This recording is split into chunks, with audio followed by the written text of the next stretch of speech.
যে 6টি চিহ্ন দেখলেই বুঝবেন আপনার হায়াত শেষ, মৃত্যু সন্নিকটে, আপনি আর বেশি দিন বাঁচবেন না। এই 6টি চিহ্ন, 6টি আলামত যদি আপনার ভেতরে প্রকাশ পায়, কোরআনের বিভিন্ন জায়গায় এই 6টি চিহ্নের কথা, এই 6টি আলামতের কথা আল্লাহ তাআলা কোট করে দিয়েছেন। প্রথম নাম্বার ধাপই হচ্ছে ইয়াউমুল মাউত, মৃত্যুর প্রথম ধাপ। এই ধাপে ওই ব্যক্তি, যেই ব্যক্তির মৃত্যুর ধাপ চলে আসবে, ওই ব্যক্তি তখনও বুঝবে না যে আজকেই তার শেষ দিন, সে আর বাঁচবে না। ওই ব্যক্তি তখনও বুঝবে না, কারণ মৃত্যু এটা এমন একটা শব্দ, রাসূল সাল্লাল্লাহু আলাইহি সাল্লাম বলেন, আকসিরু যিকরা হাযিমিল লাযযাতিল মাউত, তোমরা সকল স্বাদ আস্বাদনকারী, কর্তনকারী মৃত্যুকে বেশি বেশি স্মরণ করো। এই মৃত্যু শব্দটা is the only destination of every human being.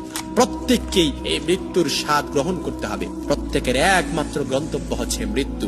যখন ইয়াউমুল মাউত, এই মৃত্যুর প্রথম ধাপ চলে আসবে, ওই ধাপেও ওই মৃত ব্যক্তি জানবে না যে আজকেই তার জীবনের সমাপ্তি ঘটবে, হায়াত ফুরিয়ে যাবে।